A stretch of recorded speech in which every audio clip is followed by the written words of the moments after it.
Shalom la famille. Bon, apparemment les vidéos sont un peu sombres, désolé, hein, c'est le temps qu'il fait ici. Et tantôt le soleil sort, tantôt ça s'assombrit, donc je ne suis pas clair ni blanc.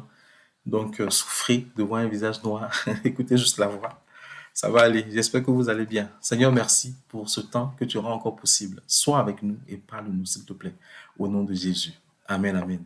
Alors, que Dieu vous bénisse, hein. Parfois, quand je parle, il y a des fautes pas des fautes, je me trompe, hein, comme 30 pièces, comme 40 pièces d'or au lieu de dire 30 pièces d'or.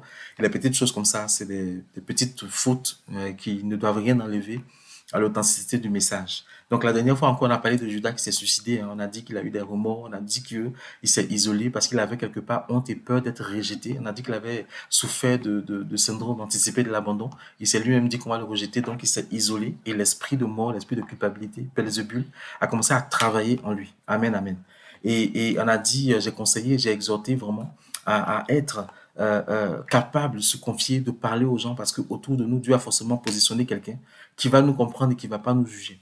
Et voilà, on a donné des exemples d'hommes de Dieu, de sœurs en Christ qui se sont suicidés alors qu'ils étaient en Jésus. Leur témoignage était bon, mais ils avaient des souffrances qu'ils ne pouvaient pas exprimer. Et l'homme de Dieu, par exemple, dont on a découvert la relation extra-conjugale, n'a pas supporté que tout le peuple sache et personne pour l'aider. Et il s'est suicidé. Je ne rentre pas dans certains détails, mais il faut dire que les collègues pasteurs n'ont pas été d'une très grande aide. Ils l'ont condamné, ils l'ont cloué au pilori. Il n'a pas trouvé d'autre solution que d'aller se donner la mort. Le pardon aussi, dans ce genre de cas, est très important. Amen, amen. Il faut que nous laissions Dieu nous transformer. On a parlé aussi du système de pensée que Dieu doit changer. Dieu doit changer en nous. C'est important. Et aujourd'hui, on va lire Romains 12, le verset 2 qui dit « Et ne vous conformez pas à ce siècle présent, mais soyez transformés par le renouvellement de votre intelligence ou de votre pensée, afin que vous éprouviez quelle est la volonté d'Élohim, ce qui est bon, agréable et parfait. » Hein? Et dans ce contexte-là, comprenons que conformer ici veut dire que son esprit et son caractère ont pour modèle un autre que le Christ. Donc le Dieu de ce siècle. C'est-à-dire que nous, en tant qu'enfants de Dieu, notre esprit et notre caractère ont pour modèle le Dieu de ce siècle ou les gens qui n'ont pas Jésus.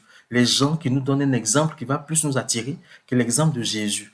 Et si notre modèle, en étant en Jésus, est le modèle de ce monde, est le modèle que le monde offre, alors nous pouvons être vaincus par le diable et à tout moment. Quand nous sommes confrontés aux situations comme Judas, hein, si on n'a pas pour modèle Yeshua, quand ces genre de situations vont être confrontées à nous, on sera vaincu. Parce que bien aimé, comprenons que avec Jésus, dans notre intimité, avec Jésus dans notre relation, il va nous conduire aussi vers les personnes capables de nous aider. Je me rappelle quand on a cherché notre premier bébé, on l'a cherché pendant longtemps, je refusais que moi, en tant qu'enfant de Dieu, je vais aller rentrer dans un processus de procréation médicalement assistée pour avoir un enfant. Ma chérie était déjà disponible, mais pas moi. On me dit, mais c'est quoi ça? Mon Dieu est capable de faire que je puisse enfanter? Ou bien, encore aller voir qui a des problèmes, tout, tout, tout.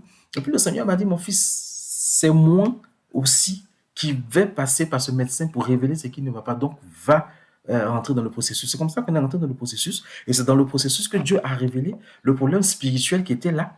Hein? Et puis, quand ça a été débloqué, le Seigneur nous a dit, vous allez voir, je vais vous faire un clin d'œil dans telle période là où ton épouse va tomber enceinte. Et c'est ce qui est arrivé. Et après, la vraie grossesse est arrivée, puis on a eu notre fils.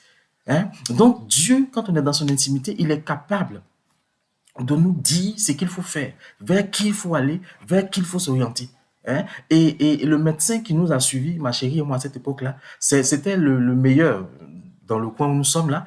Et Dieu nous a conduits automatiquement vers lui. C'est-à-dire quand on a appelé, c'est lui qui était là, c'est lui qui nous a pris un rendez-vous et les gens ont confirmé que c'était le meilleur. Donc, quand on est dans l'intimité avec Dieu, quand on parle à Dieu, Dieu nous conduit vers qui il faut. Amen. Moi, je connais une sœur qui, entourée d'hommes de Dieu, hein, entourée de grands hommes de Dieu, elle avait un petit souci. Le Seigneur lui a dit, appelle telle personne. C'est mon nom que le Seigneur lui a donné. Donc, elle m'a appelé. Et ce jour-là, elle m'a appelé, mais simplement comme une petite fille. Et quelque temps qu'on a eu de parole, elle a été soulagée, elle a été délivrée. Le problème qu'elle a eu là n'est plus jamais arrivé. Parce qu'elle a écouté le Seigneur qui l'a conduit vers quelqu'un qui l'avait disposé pour l'aider.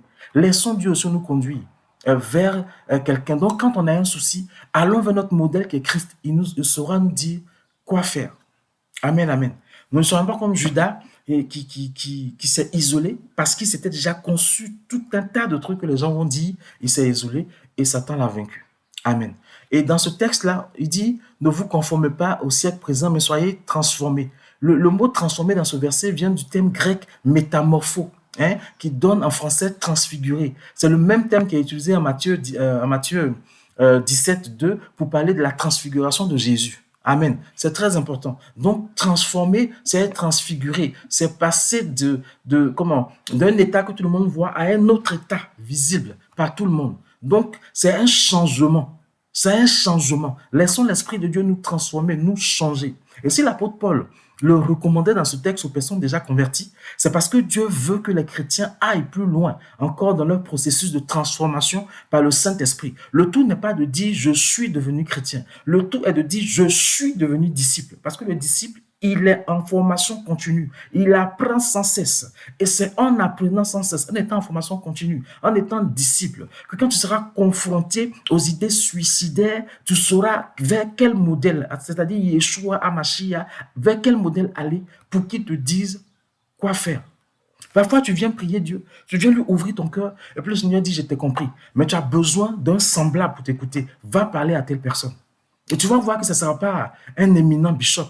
Ce sera un petit gars ou une petite go dans ta communauté qui va t'écouter, qui va te conseiller, qui va t'enlacer, qui va prier avec toi et tu seras soulagé. L'Esprit de Dieu sera passé par lui pour te faire du bien. Amen. Il faut que dans notre vie de chrétien, ce soit comme la chenille qui se transforme en papillon. La vie de ce monde ne doit plus avoir d'impact sur notre vie afin que le diable ne puisse plus nous avoir. C'est très, très, très, très important. Nous devons comprendre qu'en tant qu'enfants de Dieu, nous ne devons pas prendre cette habitude de disparaître, mais systématiquement quand nous allons mal. C'est justement dans ces moments-là que nous avons besoin de nos frères et de nos sœurs pour nous soutenir. Nous, chrétiens, nous devons apprendre aussi à ne pas divulguer les secrets que les frères et les sœurs nous donnent. On doit, c'est l'habitude que nous sommes un peuple de sacrificateurs, donc on est systématiquement soumis à une obligation de nous taire quand les frères nous parlent. Hein? Il peut arriver que l'un frère te confie un problème. Tu peux aller voir un autre frère qui t'a confiance pour prier et pour que Dieu vous parle. Et le frère doit comprendre que lui, il ne doit pas en parler à quelqu'un d'autre. Mais il faut qu'on apprenne aussi à se taire. C'est ça qui fait aussi que parfois on a du mal à se confier. Parce qu'on a l'impression que quand on va se confier, ça sera divulgué partout. Nous devons cultiver la confiance entre nous. Bien aimé, si quelqu'un a des pensées suicidaires, si pour toi la vie ne vaut plus la peine d'être vécue, si tu traverses une solitude existentielle, si tu sembles ne pas trouver de solution à tes problèmes et que la solution pour toi est de quitter cette vie, souviens-toi que Jésus est là pour toi. Jésus est là pour toi. Si tu es traversé par des pensées suicidaires, si tu ne sais plus comment faire, dans ce cas, si tu n'as personne à qui parler, si on ne te comprend pas dans ton entourage, n'hésite pas à nous appeler. N'hésite pas à nous envoyer un message en privé ou à nous appeler. Tu as le numéro d'ODS, n'hésite pas. On va prendre le temps de t'écouter, on va prendre le temps de t'aider, on va prendre le temps de prier ensemble. Celui qui par-dessus tout peut t'aider, c'est Yeshua Amashia. Si tu penses que le suicide est pour toi un moyen pour échapper à cette vie, alors laisse-moi te dire que tu te trompes. Contrairement à ce que tu peux penser, Jésus sera toujours là pour toi, car il dit dans sa parole, et ceci en Matthieu 28, 20, soyez-en persuadés, je serai avec vous jusqu'à la fin du monde. Il est là. Il est là. Je suis sûr que dans la situation que tu traverses, il te parle. Mais c'est juste que tu es trop préoccupé par ta situation pour ne pas comprendre ou bien pour ne pas l'entendre. Hébreux 13, 5 dit ceci.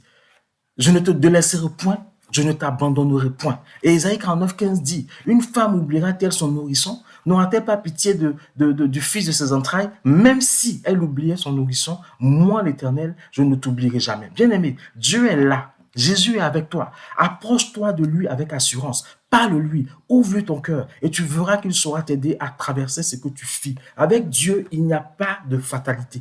Il n'y a pas de fatalité. Le monde peut ne pas te comprendre. Le monde peut te juger. Mais lui, il ne te jugera jamais. Il t'acceptera toujours et il va t'aider à t'en sortir. Si tu te sens envahi par tes problèmes, si désormais plus rien n'existe pour toi, ne sois pas juste centré sur toi-même, mais ouvre-toi à Dieu et laisse-le être ta solution. Le suicide ne doit pas devenir pour toi une alternative. Amen. Contrairement à ce que tu penses ou peux penser, tu comptes pour quelqu'un. En tout cas, tu comptes pour Dieu. Parce qu'il t'a racheté à un trop grand prix pour ne pas que tu comptes pour lui. Et quelle que soit la situation problématique qui te semble difficile à résoudre, le suicide ne saurait être une solution. miracle. Bien au contraire. Judas n'a pas su aller vers les autres. Il n'a pas su se dire que les autres pourraient le comprendre, pourraient lui pardonner. Il a opté pour une solution radicale, le suicide par pendaison. Il a décidé de mettre fin à ses jours. La culpabilité, Belzébul l'ont entraîné à se donner la mort. Il a tué quelqu'un, c'est-à-dire lui-même, sa propre vie, il se l'est ôté. Alors qu'il a marché avec Jésus pendant 3 ans et demi. Bien-aimé, ne laisse pas le suicide grandir en ton cœur. Ne laisse pas cette pulsion de mort-là grandir en toi à cause des situations que tu vis. Ne prends pas une décision si radicale pour un problème que Jésus peut régler maintenant et à son rythme, au rythme qu'il aura choisi. Que Dieu nous aide. Que Dieu nous aide. Bien-aimé, aujourd'hui, je vais finir sur ça. Et la dernière vidéo, la prochaine vidéo, je vais parler un peu de comment reconnaître les signes de détresse pour nous qui sommes enfants de Dieu. C'est très important. Soyez bénis, shalom, shalom. Et s'il te plaît, ne te tais pas. Ne reste pas dans ton coin. Essaie de parler à quelqu'un. Essaie de t'ouvrir à quelqu'un. Il y a quelqu'un qui va te comprendre. Il y a quelqu'un qui va t'écouter. Et autour de toi, il y a forcément quelqu'un que Dieu a mis là qui va t'écouter. Et si tu estimes que personne ne t'écoute, appelle-nous. On va discuter. Hein? On ne va pas te juger. On ne va pas te dire, mais pourquoi tu as fait ça?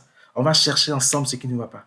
On va chercher ensemble dans la prière comment t'aider. Et puis, on va s'en sortir. Mais celui qui pourra même t'aider, c'est Jésus. Ouvre-lui ton cœur. La Bible dit que n'hésite pas, ne pas hésiter à aller dans ta chambre, de fermer la porte et de parler dans le secret. Ton Père qui est là, il t'entend. Que Dieu nous bénisse. Et encore, Yeshua a racheté ta vie à un trop grand prix pour que tu puisses gâcher cela par un désir de suicide. Shalom, shalom et que Dieu nous bénisse.